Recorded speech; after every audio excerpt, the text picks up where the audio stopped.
If you're new here, my name is RuthAnn. My husband Lance was a service-connected, disabled U.S. Navy veteran. He was sick for 25 of the 27 years we were together, and for the last 12 years of his life, I was his full-time caregiver. This podcast is about caregiving in all its forms. My friend Jenna joins me to share her perspective as a stay-at-home mom who homeschooled her 5 children. At first, our lives seemed very different, but we found we actually have a lot in common. So we share what connects us, hoping it helps you find your connections too. Today, we're going to talk about sacrifices. We all make sacrifices in life, no matter what. But as a caregiver, I gave up so many things. I gave up having children. I gave up having a career. I gave up my individuality. I became Lance's caregiver. By the time he passed away, I didn't even remember many of the things that I liked before he got sick because I had sacrificed so much. And I'm not saying that sacrifice is a bad thing. I did it because I loved him, but I do want to recognize the sacrifices that people make because I heard a lot of people through the years while I cared for Lance, well, you did marry him for better or for worse. And that's actually not a really nice thing to say. And it wasn't helpful either. And I think there's also an idea that when you're caring for someone that you love, because I loved Lance with all my heart. He was my best friend. We had a great relationship before he got sick. And there's some idea that just because we had that good relationship, that caregiving for me was easy. And that's not the case. And having people in our life who simply recognized, acknowledged that I was making these sacrifices made it easier to continue doing that. It made me feel understood and supported, and it made me feel like my life mattered. Those other comments did not make me feel like that. So Jenna's here to talk about sacrifices with me. Hi, Jenna. Hello. It's good to see you. What a oh boy, what a big topic. When we first started kind of thinking about this episode and I was, writing about it and kind of thinking about what I would want to say or what I think about sacrifice, I was reminded of just my interactions with raising my kids and talking about sacrifice because I felt like this was such an important part of their character development. I would kind of reference it pretty frequently. And one of the things that we would have come up is my kids would have to do they would have to do community service for school. That was part of the requirement for their school, is they had to do complete so many hours of community service. And I can remember them coming home with these opportunities to do community service, and they weren't always what I would consider service. It was like fun things going. I remember one of them was they would go play with cats at this cat shelter, and that was considered community service. And I remember it prompted conversations about service, and that service necessarily requires sacrifice, or it's not real service. It's just going and playing with cats for fun. So we talked about service and sacrifice a lot. And we would talk about your attitude toward sacrifice. And I would bring up a comment that I made a lot while they were little. And it was that doing something with a bad attitude is the same as not doing it at all.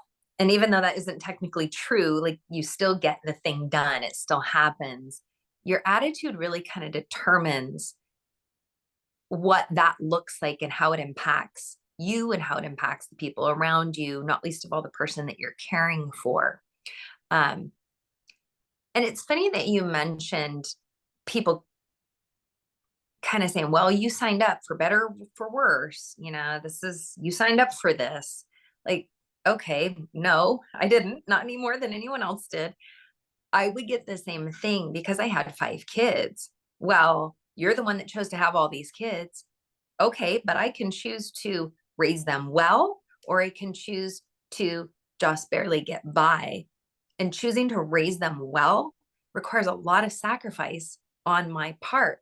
And I am glad to do that. But like you said, it does help to have people around you that look at it and see that you're making that effort, that you're doing it with a good attitude, that you're genuinely sacrificing and not doing it begrudgingly. Because I think then it's just this kind of weird action that, I don't know, I think it makes everyone around feel kind of awful at the end of it. Well, and I think that when people make those comments too, you signed up for better or for worse, or you did this for better or for worse, that changes your attitude on your sacrifice too, because you feel like if if everybody feels this way, then what's the point? I mean, I know why I was doing it. I did it because I loved him and I wanted him to have the best life possible. But it does not help to have people making negative comments or making rude comments. Well, it doesn't help, and it just creates more that you have to work through as the caregiver. So not only is it not helpful, I think it's actually harmful. So I think we've talked about, boundaries and how important that is. So I think kind of surrounding yourself with people who are encouraging, this is yet another reason why that is essential if you're trying to get through something. But I think keeping your attitude in check while you're going through these tough things, and making sure that this is a willing sacrifice on your part, that you're willing to do this for this other person. When it's voluntary, it helps keep some of that resentment out of it. We've talked about, your mindset, and I get to do this. I get to take care of this person. I am so thankful to sacrifice, for me, whatever, for me personally, it was, I, I'll tell you a little story. Something that happens when you're a parent is, say you go through a store and you see a cute pair of shoes that you like, and you put them in your basket and you think like, "Ooh, these shoes are really cute. I'm gonna look so cute in these." And then you get a little further down, you get in the kids' department and you see a really cute pair of shoes that, all shoes are much cuter and they're this big. Um, and you put those in your basket for your child, and you sit there and you look at the two of them and you say, "Well, I can only afford one pair of shoes. Do I get them for me or do I get them for my child?" And you got to make a decision. And a lot of times that involves sacrifice. And you say, like, "I don't need these shoes. These little ones are cuter anyway." But it's that with how you're going to spend your money, how you're going to spend your time, getting up at 2 in the morning. Like, this, caring for Lance, getting up at 2 in the morning because somebody's throwing up and you just want to sleep. But this little person who's completely helpless in your situation, a big person that needed your help, it's like, if you do it with a bad attitude, like, man, they feel that. They feel it. Right. And that ties in with self-care too. And I think you might have mentioned that, but knowing your limitations, that's that self-awareness that we just talked about. Knowing your limitations allows you to set aside time for yourself for self-care so that when you do make those sacrifices, you don't become bitter. You can't give up yourself completely. You can't sacrifice 100% of yourself to care for someone else. You still have to take care of yourself. Otherwise, the sacrifices are going to be for nothing because you're going to be bitter and angry, and it's going to affect everyone negatively.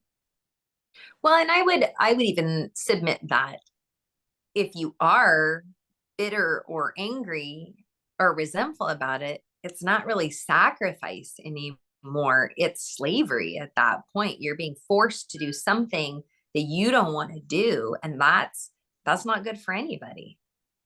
I think that's a really good point. And if people are feeling like that, like their sacrifice has turned into anger and bitterness, that they've become a slave to it, then it's time to reassess the situation and start looking at whether you've been isolating yourself. Are you still spending time with people that matter to you? Are you spending time with the right kind of people? Because surrounding yourself with the right kind of people, as you've said, Jenna, is essential. You can't be surrounding yourself with negative people who criticize and judge everything that you do and then go home and be an effective caregiver or parent or whatever it is.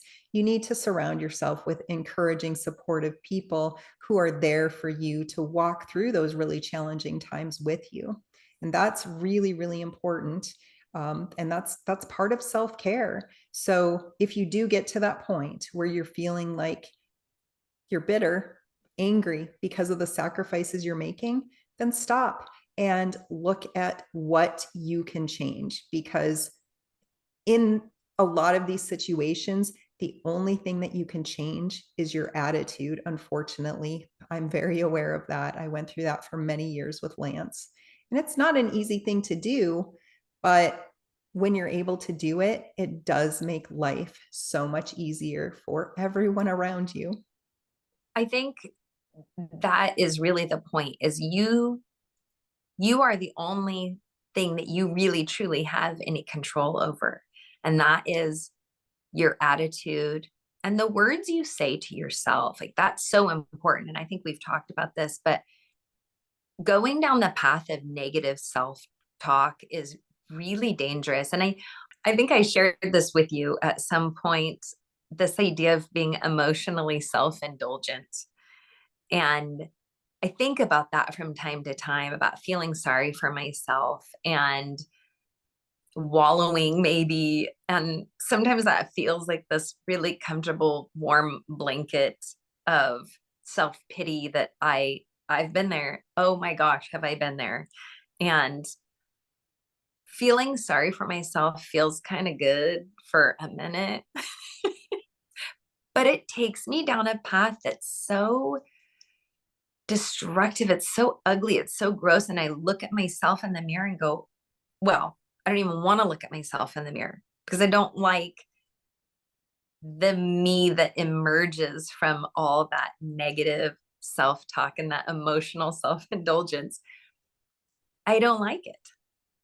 Well, I think a way to turn that attitude around when you start feeling like that is to really look at the situation and find meaning and purpose in it, because that really is the whole reason behind it. That was the reason that I cared for Lance all those years.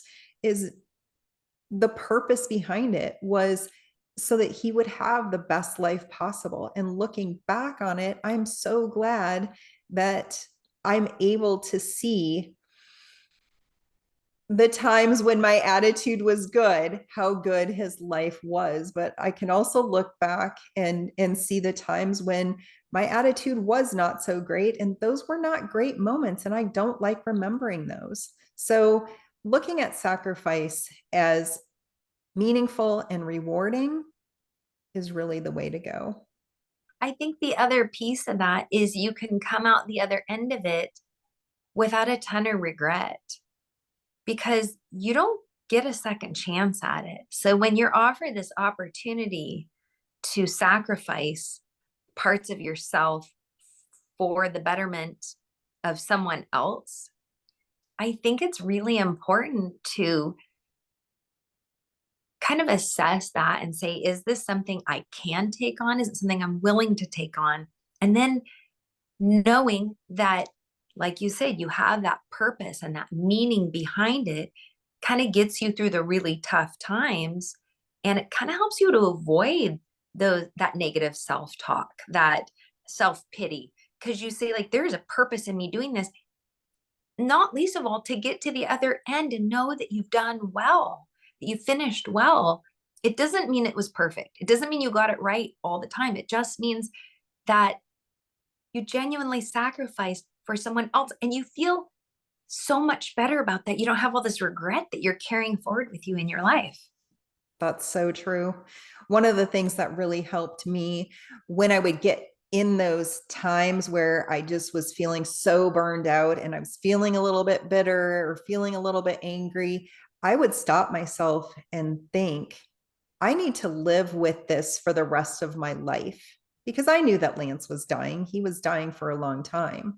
And so I didn't want that to be the feeling that I was left with or the thought that I was left with. And looking back, I mean, there are moments like that, but when I would get to that point where I would feel like I can't do this anymore and I'm feeling angry and resentful, I would stop and I would have a conversation with Lance and I would say, I'm really sorry. And we would talk about it. And I'm so glad that I was able to do that. I think I've had the same thing, and maybe it's with um, my kids, or maybe it's with, other family members or friendships or my marriage, or there's just different places where that is so important to just say, like, hey, I'm at the end of myself right now. I'm not doing so hot. I'm going to make an attitude adjustment. I'm sorry. We're going to move forward better. Because when I allow that negativity, the resentment, the, um, I don't know, I think it's just feeling sorry for myself, I guess. In a moment, I feel sorry for myself. And I think, well, I've been doing all these things and I've been taking care of this, that, and the other thing, and sacrificing and I've been making all these sacrifices and no one else is. And I'm the only one. And oh my gosh, that just devolves into this really gross place that I don't want to go. So maybe it's like seeing it in other people, or maybe it's having seen it in myself. I don't, if I'm really honest anymore, I don't get very far down that road before I have to catch myself, because I go, oh, I know where that goes. And it's pretty much like a mud hole dump, right? It's like not a very pleasant place to be. So I am better able, the older I get, to draw myself back quickly because I don't want to go there. And just being honest with the other person about it, whether it is my kids or whether it's my spouse or whether it's my, family or my friends, my coworkers, whatever it is. I'm just like, sorry, my bad. I'm going to change my attitude. And it just changes everything. It changes everything. And then I'm like back in the saddle and ready to go again. And like I said, I can move forward without having all this regret. And, oh, I should have done this, or I wish I had done that. No, I made the corrections in the moment and now I can move forward. That's a positive thing. I think that's another really important point, is recognizing when you do see yourself falling into that trap, that you correct it so that you don't carry that regret with you. And that's a really important thing. We all make sacrifices. Every single person in this world makes some kind of sacrifice. When you're making the really big sacrifices, it's important to find that meaning and purpose. And as a caregiver, like I've already said, make sure that you're taking time for self-care. Make sure that you're spending time with other people and that you're not isolating too much. And if things are really bad, maybe see a counselor. That's something that really helped me. I hope that this is another helpful episode. And thanks so much for joining me, Jenna. I'll see you next time. All righty. We'll see you. Bye.